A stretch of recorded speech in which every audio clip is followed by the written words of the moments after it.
सभापति महोदय, इन 3 वर्षों में प्रदेश की सरकार ने जो विकास के नए आयाम स्थापित किए हैं उसके लिए मैं राज्य सरकार को बधाई देता हूँ। इन 3 वर्षों में बजट के 3 वर्ष राजस्थान की जनता के लिए विकास के लिए 3 साल बेमिसाल हुए। आज पूरे विपरीत परिस्थिति होने के बावजूद कोरोना महामारी, केंद्र सरकार का रवैया किसी से छुपा हुआ नहीं है। इसके बावजूद भी जो मुख्यमंत्री जी ने कोरोना में जो मैनेजमेंट किया,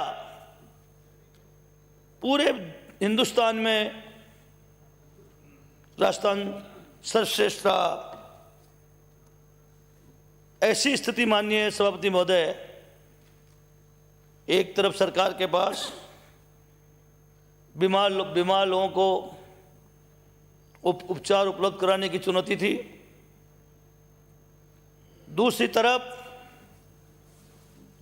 लॉकडाउन में कोई भूखा नहीं सोए। माननीय मुख्यमंत्री जी ने जो राजस्थान के आम आवाम को जो मार्मिक अपील करी, पूरे राजस्थान में ऐसे सामाजिक जागृति का सैलाब आया, पक्ष की नहीं विपक्ष के ही नहीं, सामाजिक संस्थाएं भामाशाह जो कुछ कर सकते थे। मुख्यमंत्री जी के सपना एक भूखा नहीं सोए।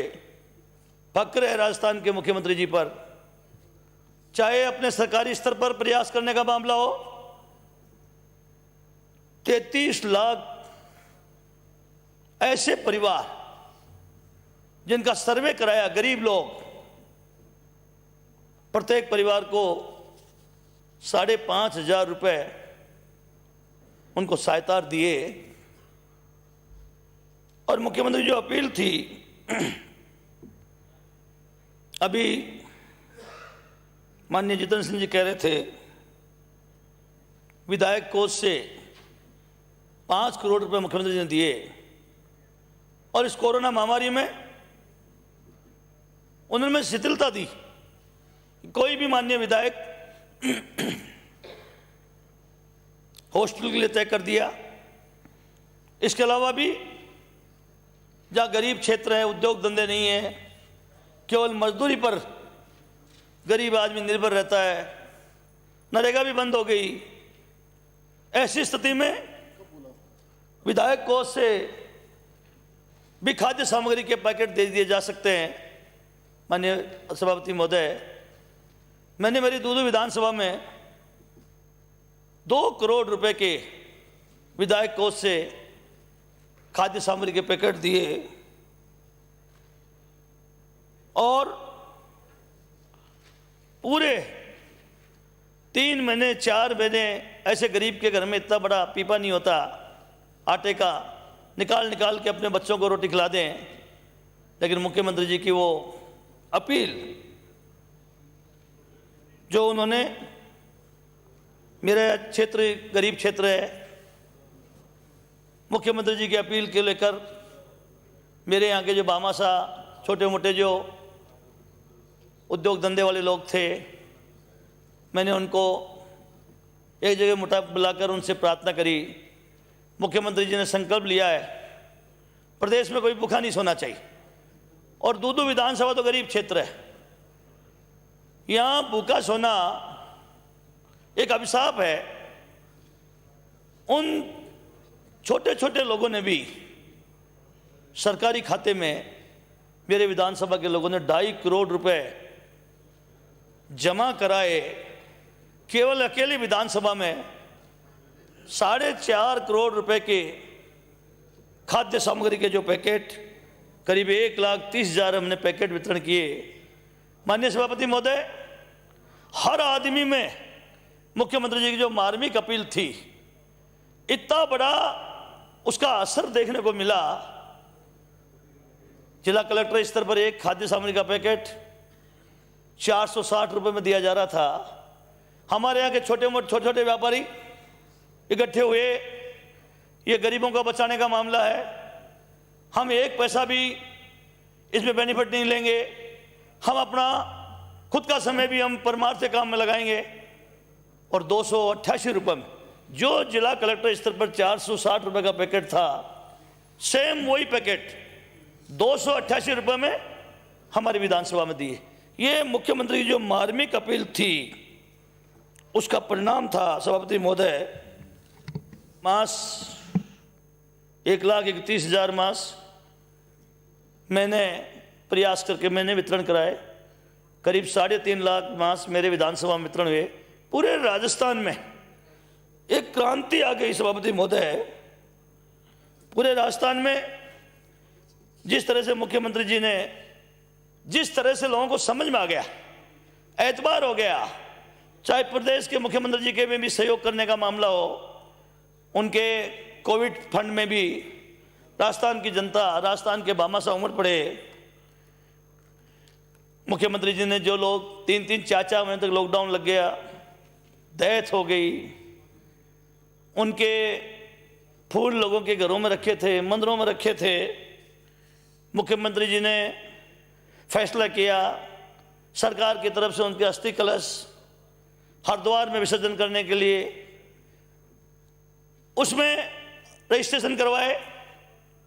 मेरे यहाँ भी 2 बार में 10 बसें स्थानीय भामाशाह स्तर पर सभापति महोदय हमने हरिद्वार में अस्थि कलश का विसर्जन करवाए।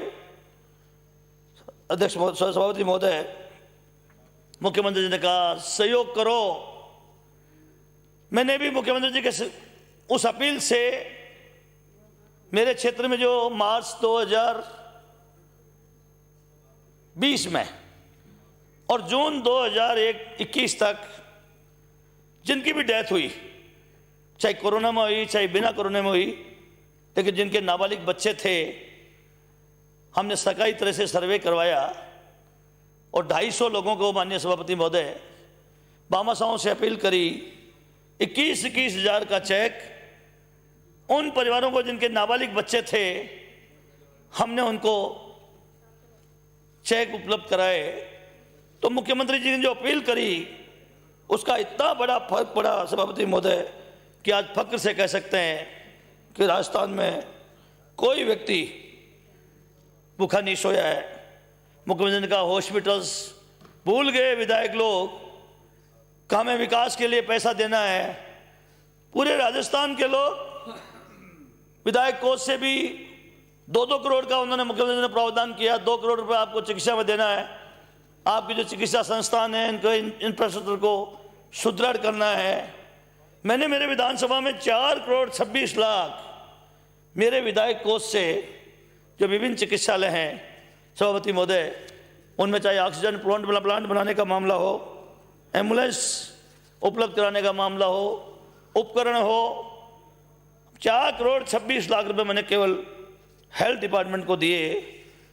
और मेरे यहाँ सभापति महोदय, मैंने फागी में हमारे माननीय मंत्री जी गए थे, चिकित्सा मंत्री सत्यप्रसाद लाल मीणा जी उद्घाटन करके आए थे फागी का, मौजमाबाद का। विधायक कोष से मैंने ऑक्सीजन जनरेशन प्लांट बनाया। उस समय जो मारामारी हो रही थी, रेमडेसिविर इंजेक्शन, ऑक्सीजन, बेड, 3 जगह सरकार ने भी प्रयास किए, 3 जगह मैंने कोविड के अस्पताल खोले। भामाशाह उसमें भी टूट पड़े। ऑक्सीजन जनरेशन जो उनका करीब 30-40 लोगों ने भामाशाहों ने दिया। प्रसाद लाल जी ने फागी में उद्घाटन किया, मौजमाबाद में उद्घाटन किया। दूदू हमारे उपजिला अस्पताल है, वहाँ एक मैंने प्रार्थना करी, एक भामाशाह से इंफ्रास्ट्रक्चर फाउंडेशन लिमिटेड, उसने 1 करोड़ रुपए का ऑक्सीजन जनरेशन प्लांट उस भामाशाह ने दूध में बढ़ा दिया। मैंने उनसे निवेदन किया, मुख्यमंत्री जी चाहते हैं विकास तो चलता ही रहेगा, लेकिन पहले ज़रूरी है लोगों को बचाना। तीसरी लहर का मामला चल रहा है, तो उन्होंने जब देखा कि हम स्थानीय स्तर पर इतना प्रयास कर रहे हैं, तो भामाशाह स्वयं अपने इच्छा से तैयार हुआ और उसने 1 करोड़ रुपए का प्लांट हमारे यहाँ लगा दिया सभापति महोदय। इसलिए मैं आपसे निवेदन करना चाहूँ सभापति महोदय कि प्रदेश के मुख्यमंत्री जी ने जो जिस मजबूती से, आत्मविश्वास से प्रतिपक्ष के लोग भी, माननीय मुख्यमंत्री जब भी कॉन्फ्रेंस करते थे सब लोग उसमें भाग लेते थे। मुख्यमंत्री जी का जो काम करने का तरीका है, आज राजस्थान की जनता जो विकास की उन्होंने गंगा बहाई है, 40,000 ऑक्सीजन कंसंट्रेटर पीएससी और इस स्तर पर उन्होंने ऑक्सीजन बेड की उपलब्धता कर दी। प्रदेश में माननीय सभापति महोदय, पूरे प्रदेश में मार्च 2020 तक 5,909 ऑक्सीजन बेड थे पूरे प्रदेश में, 1,211 आईसीयू बेड थे। और आज इस प्रदेश के जननायक ने ऐसी क्रांति ला दी माननीय सभापति महोदय, आज प्रदेश में 28,000 ऑक्सीजन बेड है, 6,000 आईसीयू बेड है। और जो मुख्यमंत्री चिरंजीवी स्वास्थ्य बीमा योजना, वो गरीब आदमी, सभापति महोदय आपको तो खुद को भी जानकारी है, जब प्रदेश के मुख्यमंत्री जी पहली बार राजस्थान के मुख्यमंत्री बने, कैसे मुख्यमंत्री उस समय गरीब आदमी जब बीमार होता था अपने गहने घर गिरवी रखता था, मुख्यमंत्री जी ने रास्ता निकाला। मुख्यमंत्री बीपीएल के लोगों को फ्री निःशुल्क इलाज शुरू करवाया। फिर भी कई लोग बीपीएल नहीं थे, गरीब थे, रह गए, उनके लिए मुख्यमंत्री जीवन रोग रक्षा कोष से उनका इलाज कराते थे। और प्रदेश के मुख्यमंत्री ने अब मुख्यमंत्री चिरंजीवी स्वास्थ्य बीमा योजना, इसने तो पूरी दुनिया में राजस्थान को इतना गौरवान्वित कर दिया सभापति महोदय। आज प्रदेश में 788 सरकारी और 639 निजी अस्पतालों को मुख्यमंत्री जीवन स्वास्थ्य बीमा योजना से जोड़ दिया गया है। गंभीर बीमारी को भी उनमें शामिल कर दिया, हृदय रोग, कैंसर, कोरोना आदि के इलाज के लिए भी इन्होंने शामिल कर दिया है। 1,597 पैकेज और प्रोसीजर में शामिल किया है सभापति महोदय। मुख्यमंत्री जी ने निःशुल्क दवाई योजना में भी कैंसर, हृदय रोग और डायबिटीज, करीब डायबिटीज का इतना भारी फैलाव हो गया है, अधिकतर लोगों के डायबिटीज होती है, इसको भी मुख्यमंत्री जी ने इस निःशुल्क दवाई योजना में शामिल कर लिया सभापति महोदय। और दवाइयाँ और सर्जिकल उपकरण आज मेडिकल कॉलेज या संबंध चिकित्सा संस्थानों में आज 969 तरह के दवाइयाँ और सर्जिकल उपकरण का मुख्यमंत्री ने व्यवस्था कर रखी है। जिला सैटेलाइट अस्पतालों में 844, सीएससी में 635, पीएससी में 414, सब सेंटर में भी 50 तरह की दवाइयाँ माननीय सभापति महोदय आज पूरे राजस्थान में प्रदेश के मुख्यमंत्री ने व्यवस्था कर रखी है। सभापति महोदय, नेशनल फैमिली हेल्थ सर्वे 5, इसके आंकड़ों के अनुसार राजस्थान में संस्थागत जो प्रसव है आज 94.9% है, जबकि देश का जो संस्थागत प्रसव है वो 88.6% है, 0.6 है। तो मुख्यमंत्री ने जिस तरह से आज फैलाव किया है, राजस्थान के आम आवाम में जो जागृति पैदा करी है, आज उसी का परिणाम है कि 94.9% संस्थागत प्रसव हो रहा है। इसी तरह सभापति महोदय, कोरोना के जो बचाव है उस उपचार के प्रति आयुर्वेद के जो बढ़ते हुए रुझान है, उसको भी राज्य में आज 522 हेल्थ एंड वेलनेस सेंटर प्रारंभ कर दिए प्रदेश के मुख्यमंत्री जी ने। 500, जबकि लोग आयुर्वेद के संबंध में बहुत कम लोगों का रुझान होता था, लेकिन इस कोरोना में जो कारगर कदम उठाए आयुर्वेद ने, जो रामबाण साबित हुआ, आज 500 आयुष हेल्थ सेंटर है सभापति महोदय। इसी तरह सभापति महोदय, माननीय मुख्यमंत्री जी ने 5 लाख रुपए तक की चिकित्सा बीमा की जो व्यवस्था करे। आज गरीब आदमी जिस तरह से पेंशन योजना शुरू करी थी मुख्यमंत्री जी ने, मेरे को सभापति महोदय आज भी याद है, मैं जब मंत्री था शिरोई में मैं गया था एक कैंप में और उस कैंप में एक बुजुर्ग औरत थी। उस समय उस बुजुर्ग को जो जिस तरह से कुछ राइडर हटाए थे, उस पेंशनें नहीं होती थी, उसने जब मैं भाषण दे रहा था तो बीच में उसने मुझे रोका। मैंने बोला भाई मंत्री जी मेरे 3 बेटे हैं, अब मैं कह सकती हूँ राजस्थान में कि मेरे 4 बेटे हैं। कि माता जी अचानक एक बेटा कैसे बढ़ गया? बोला एक बेटा मेरा बुढ़ापे का सारा मुझे जो योजना दी है, आज ये पेंशन दिया है, ऐसा लगता है राजस्थान का मुख्यमंत्री अशोक गहलोत वो मेरा चौथा बेटा है।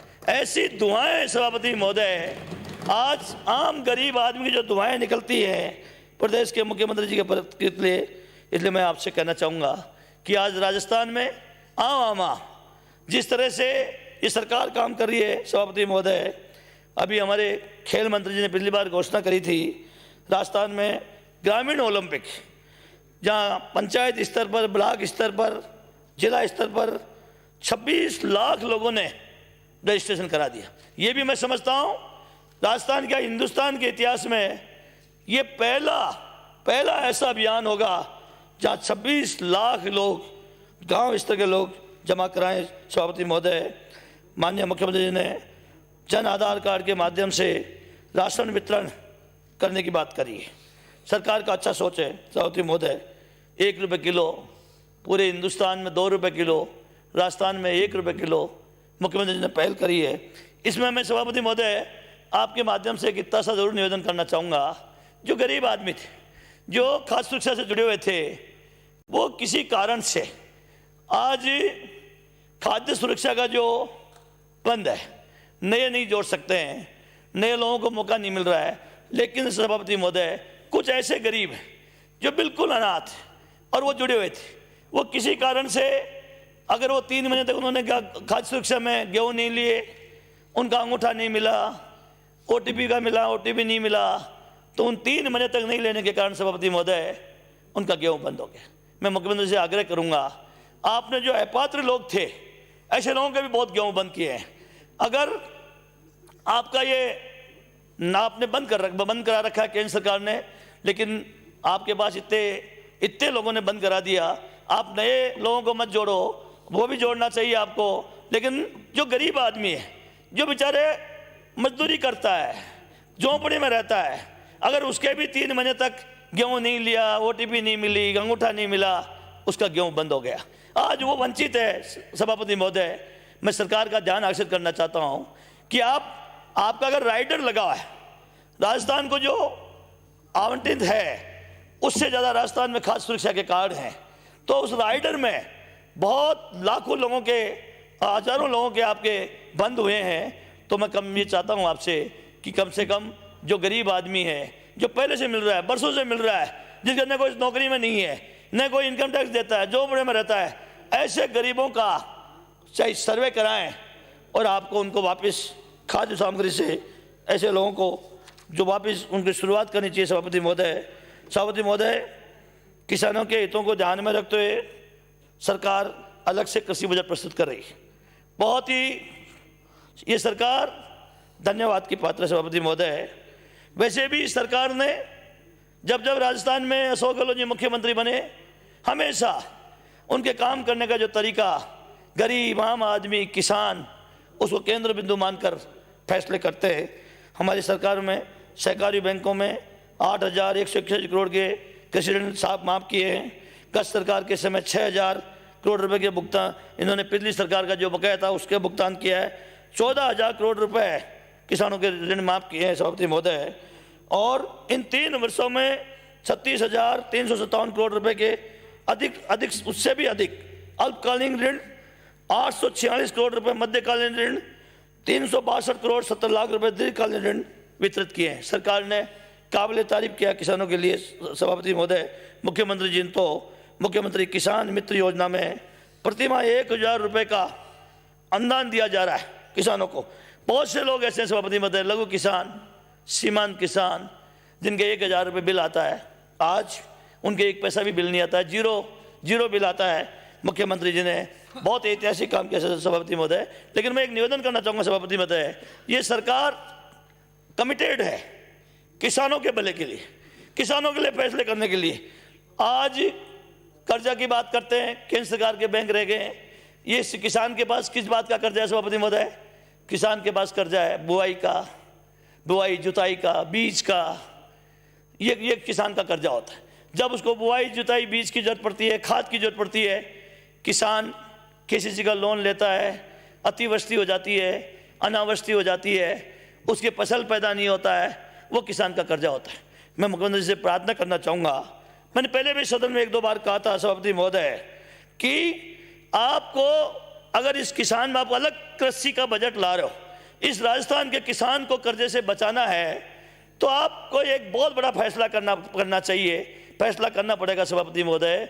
केवल सुविधा देने से काम नहीं चलेगा, उनको आपको चाहिए सभापति महोदय कि जो चाहे हमारा लघु किसान हो, सीमांत किसान, इनकी जो बुआई जुताई बीज में जो खर्चा लगता है, अगर सरकार इनकी गिरदावरी बुआई और कटाई की आधा गिरदावरी करा ली जाए और गिरदावरी के अनुसार पर बीघा, पर हेक्टर, पर बीघा का अगर किसान को अनुदान देती है, तो किसान पूरे अपने बच्चों को जीवन भर आप किसी तरह के ऋण से मुक्त हो सकता है।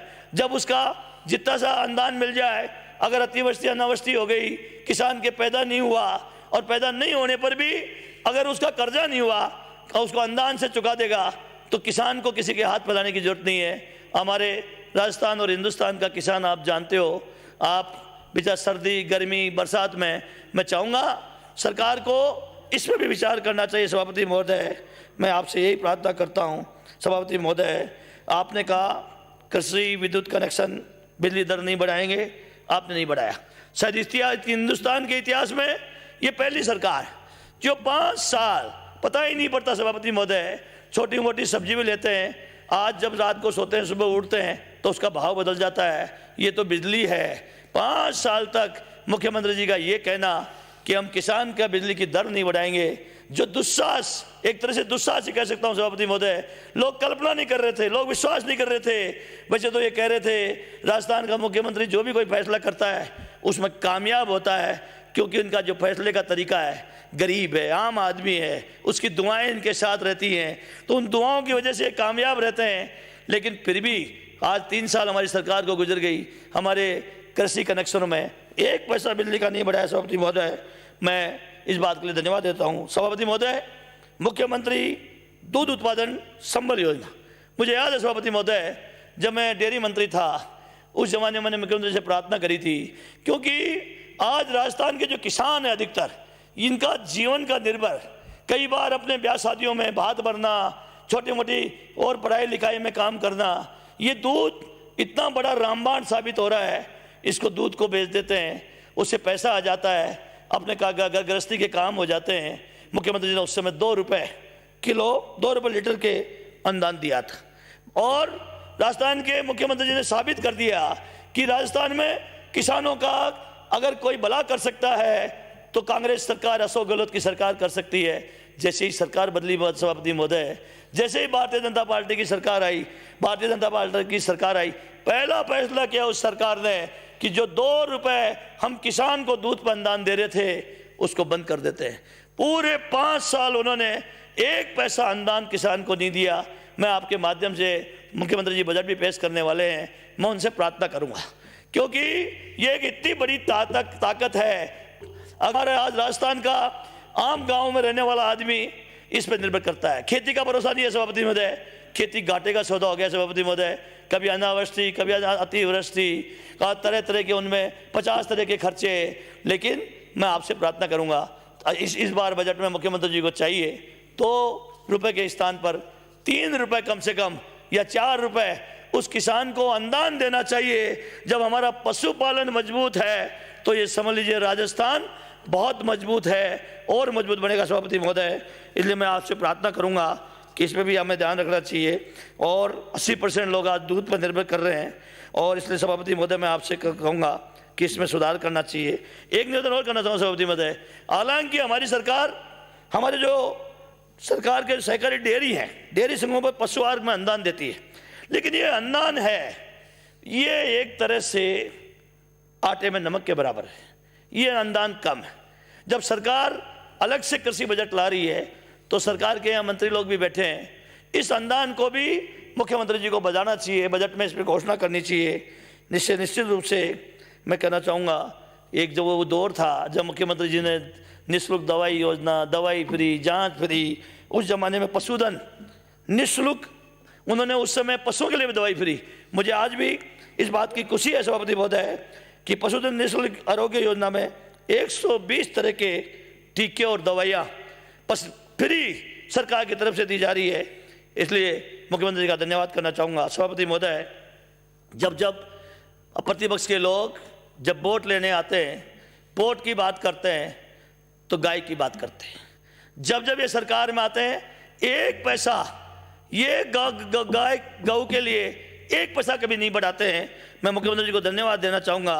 गौशालाओं में जो संधारित गोवंश की सहायता के लिए मुख्यमंत्री जी ने जब सरकार में आए हर बार उन्होंने पैसा बढ़ाया है। अभी भी बड़े जो गोवंश है आज उनको 40 रुपये प्रतिदिन अनुदान दे रहे हैं, छोटे गोवंश को 20 रुपये प्रतिदिन दे रहे हैं, और जो पंजीकृत गौशालाएँ हैं उन जो घरेलू दर की जो ऊर्जा है, उनके जो बिजली का बिल है, माननीय सभापति महोदय 50% बिल आज उसका सरकार दे रही है। इसलिए मुख्यमंत्री जी ने हमेशा हमारे गाय हमारी माता है, इसका भी मुख्यमंत्री जी ने साबित कर दिया है। बोलने से माता नहीं बनती है, जब समय आता है तब 1 रुपये देते नहीं है, और जब वोट लेने का मामला आता है तो माता याद आ जाती है। इसलिए सभापति महोदय, प्रशासन के गाँवों के संग अभियान क्या शानदार, 10 लाख से भी ज़्यादा पट्टे मेरे 60 ग्राम पंचायत है, मैं 60 की 60 ग्राम पंचायतों में सभापति महोदय इस शिविर में गया, चौथी बार में विधायक मैंने देखा जिस तरह से प्रशासन ने जो कमिटमेंट से इस बार प्रशासन गांवों के संग अभियान चलाया, जो वर्षों से 50-50, 60-60, 70-70 साल से जो लोग सवाई चक में रह रहे थे, उनकी ज़मीनें भी इस प्रशासन गांवों के संग में आबादी करने का प्रावधान रखा। जो गौचर में रह रहे थे 35 साल से ज़्यादा समय जो गौचर में रहे थे, उनको भी 100 मीटर उनकी आबादी ज़मीन करने का मुख्यमंत्री जी ने प्रावधान किया। आज राजस्थान के जो छोटे बेचारे गरीब लोग हैं, भील, बागरिया, बंजारे, जो गौचर में रहते हैं, झोंपड़े में रहते हैं, आज दुआएं दे रहे हैं इस प्रदेश के मुख्यमंत्री जी को।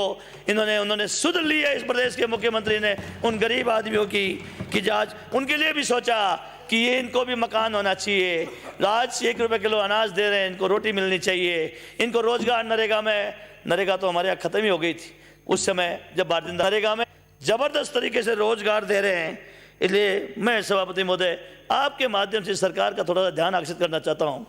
सभापति महोदय, 2017 में 2 परिपत्र जारी हुए सरकार से, उसमें सवाई चक से आबादी ज़मीन करने का प्रावधान किया गया है, लेकिन सभापति महोदय उसका जो पट्टा देने का मामला है, सवाई चक से तो आबादी में ज़मीन हो जाएगी, लेकिन पट्टा डीएलसी रेट पर दो। सभापति महोदय, कैसे संभव है? डीएलसी रेट पर वो गरीब आदमी पट्टा ले ही नहीं सकता है। आज उसका यही कारण है, राजस्व मंत्री या पंचायत राज मंत्री जी मेरी बात सुन रहे हो तो मैं दावे से कह सकता हूं, हमने सवाई चक से आबादी में जमीन कराई है, लेकिन पट्टा पूरे राजस्थान में 1000 भी नहीं लिए होंगे लोगों ने।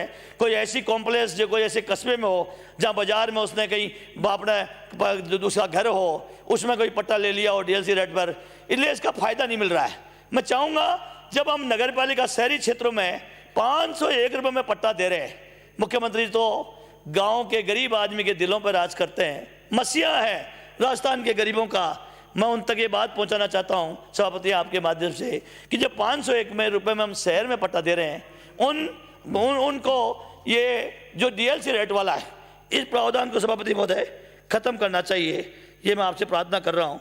इसी तरह सभापति महोदय, आज महिलाओं और किशोरों के लिए जो स्वास्थ्य की जागरूकता एवं निःशुल्क सैनिटरी नैपकिन वितरण हेतु जो IM शक्ति उड़ान जो 19 दिसंबर 2021 को इसका शुभारंभ किया है। आज पूरे राजस्थान की महिलाएं, हमारे स्कूल में पढ़ने वाले बच्चियां दुआएं दे रही है राजस्थान के लोकप्रिय मुख्यमंत्री को उन्होंने सोचा उनके स्वास्थ्य के लिए। आप जानते हो गाँव में किस तरह की परिस्थिति है, लेकिन हमारी मंत्री जी बैठी है, महिला समाज कल्याण मंत्री, ये बहुत चुनौतीपूर्ण मामला है। आपने लागू कर दिया है, आप प्रयास कर रही हैं, आप ब्लॉकों में भी जा रही हैं, मेरे भी आप ब्लॉक में गई हैं, मेरे में यहाँ गई हैं, आपने जागृति लाने का पूरा प्रयास किया है, लेकिन आपको इसको चुनौती के रूप में लेना पड़ेगा।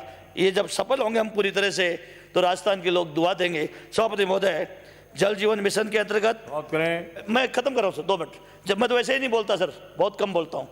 जल जीवन मिशन के अंतर्गत सभापति महोदय 35,000 से अधिक गाँव को 60,000 करोड़ रुपए की लागत से 46 लाख घर में जल कनेक्शन जारी करने की स्वीकृति जारी करी। इसमें सभापति महोदय 45% केंद्र सरकार, 45% राज्य सरकार। ठीक कह रहे थे पूर्व मंत्री जितेंद्र सिंह जी, 10%। मैं तो बिशनपुर से पानी लाया था जयपुर में, जयपुर की राजधानी ने बाद में पानी पिया था, पहले मैंने दूधों को पानी पिलाया था, और 10% पैसा लगता था स्टेट गवर्नमेंट का।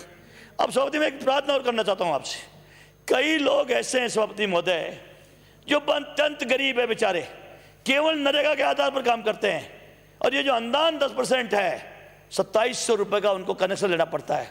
बहुत से लोगों के घर के बाहर आप लाइन डाल रहे हैं, उसके घर तक टूटी पहुंचा रहे हैं, वो सिर्फ इसलिए कनेक्शन नहीं ले सकता सभापति महोदय, 2700 रुपये वो जमा नहीं करा सकता है। इसलिए मैं आपसे कहना चाहूँगा, पहले तो सरकार, केंद्र सरकार को, जब से मोदी जी महाराज आए, हमारे प्रधानमंत्री, माननीय प्रधानमंत्री जी मोदी जी आए, सड़कें 100% प्रधानमंत्री ग्रामीण सड़क योजना में भारत सरकार देती थी, अब आधे पैसे राजस्थान सरकार दो, आधे केंद्र सरकार देगी।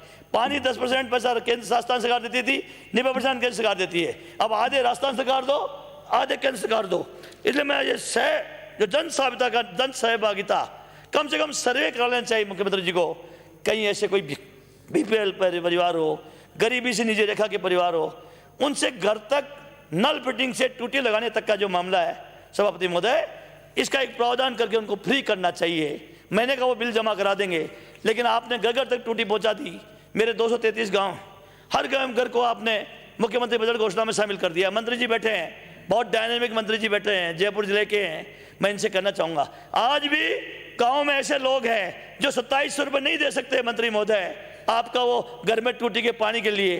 इसलिए मैं चाहूँगा कोई ना कोई, कम से कम आप एक क्राइटेरिया बना लीजिए, बीपीएल का बना लीजिए, SC/ST का बना लीजिए, और अंत्योदय वाला योजना का बना लीजिए। ऐसे लोगों को, इनको आपको पानी की व्यवस्था करनी चाहिए सभापति महोदय। इसी तरह मैं आपसे सभापति महोदय आपसे निवेदन करूँगा कि आपने रोडें भी खूब दी, 5 करोड़ वाली रोडें दी, विधायकों आज जयकार हो रहे हैं। मेरे यहाँ मिसिंग लिंकें बना दी, आपने पेच वाले काम भी दिए, इसलिए मैं ये वापस भी रहनी चाहिए सभापति महोदय। इस तरह सभापति महोदय मैं आपसे एक आग्रह करना चाहूँगा सभापति महोदय, आपने अंग्रेजी की स्कूल भी खूब खोली, इसने जो राजस्थान में क्रांति मचाई है। गरीब का बच्चा कभी कल्पना नहीं कर सकता था महंगी पैसे से अपने बच्चों को अंग्रेजी स्कूल प्राइवेटों में पढ़ा सकता था। आपने ये योजना ऐसी बड़ी लागू कर दी है कि आज राजस्थान का आम गरीब इस सरकार को दुआ दे रहा है। आपने कुछ क्राइटेरिया पिछली बार बजट घोषणा में घोषणा करी थी, लेकिन अभी तक उस घोषणा की पूरी क्रियान्वित नहीं हुई है। आपने कहा था 5000 की आबादी वाला, आपने कृषि सब्जेक्ट खोलने की बात करी थी, वो भी अभी तक ज़्यादा उसमें प्रोग्रेस नहीं हुई है, इसमें भी आपको प्रोग्रेस करना चाहिए सभापति महोदय। आप प्रदेश में औद्योगिक नीति लेकर आए, आपने, अब लास्ट खत्म कर रहा हूँ, आप प्रदेश में औद्योगिक नीति लेकर आए सभापति महोदय, इसमें खूब आपने उद्योग खोले। इसमें एक छोटी सी बात करना चाहूँगा सभापति महोदय, आपने रीको के बहुत से क्षेत्र घोषित किए पूरे प्रदेश में, आपने शुरू भी किया है। इसमें एक बात मेरे समझ नहीं बैठी सभापति महोदय, हमेशा जब से रीको के प्लाट आवंटन होते थे SC/ST का आरक्षण होता था। अचानक कुछ समय पहले अचानक ऐसा बदलाव कर दिया, SC/ST के लिए आज भी आवंटन है, लेकिन सभापति महोदय उसमें सामान्य महिला को जोड़ दिया। सामान्य महिला को जोड़ने का मतलब है SC/ST का आरक्षण खत्म होना। इसलिए मैं चाहता हूँ, गरीबों में बहुत बढ़िया इस बात पे आक्रोश हो रहा है सभापति महोदय। मुख्यमंत्री जी संवेदनशील नेता है राजस्थान के, वो आम आदमी की सुनते हैं, गरीबों को हमेशा आगे बढ़ाते हैं। मैं उद्योग मंत्री जी का भी ध्यान आकर्षित करना चाहूँगा, जो आपने SC/ST के आरक्षण में जो महिला का प्रयोजन किया है, महिला का करना है तो उसमें SC की महिला का करो, ST का महिला करो। आपने उसने महिला दे दिया, सामान्य महिला है, SC/ST के आदमियों किसी को मिलती ही नहीं है सभापति महोदय, रीको का प्लाट नहीं मिलेगा। इसलिए मैं आपसे कहना चाहूँगा, अशोक गहलोत की सरकार SC ST के साथ अन्याय नहीं कर सकती, ये मैं भी जानता हूं, सभापति महोदय, पूरा राजस्थान जानता है। ये कहीं न कहीं भूल हुआ है, इसको तत्काल हटाना चाहिए सभापति महोदय। और आप उस SC ST के लोग जो आपकी नीति चल रही थी, आज गरीब घर के लोग भी छोटे छोटे उद्योगों के प्लाट ले लेके अपनी उद्योग लगा रहे हैं, कुटीर उद्योग लगा रहे हैं, आज वो तरक्की कर रहे हैं। मैं सभापति महोदय, आपने मुझे बोलने का मौका दिया, 2 बार आपने मुझे कम करने का भी कहा। मैं आपकी भावना का ध्यान रखते हुए, आप तो जानते हो मैं तो कभी बोलता ही नहीं, बहुत कम बोलता हूँ। आपको मैं साधुवाद देता हूँ और प्रदेश के मुख्यमंत्री जी का आभार करता हूँ। और मुख्यमंत्री जी से कहना चाहूँगा, मुख्यमंत्री जी, जो आपने काम करने का तरीका अपना रखा है, जो सोच अपना रखा है, पूरी राजस्थान की आवाम की दुआएं आपके साथ हैं। आपकी लंबी उम्र हो, आप राजस्थान में जीवन भर मुख्यमंत्री बनते रहो, इस राजस्थान का राज करते रहो, नेतृत्व करते रहो, राजस्थान को और आगे बढ़ाओ, यही मैं प्रार्थना करता हूँ। धन्यवाद। जय हिंद, राम राम साहब। श्री मदन प्रताप। सभापति महोदय, मैं आपके माध्यम से सरकार का ध्यान एक अनहोनी की आशंका की ओर आकृष्ट करना चाहता हूं।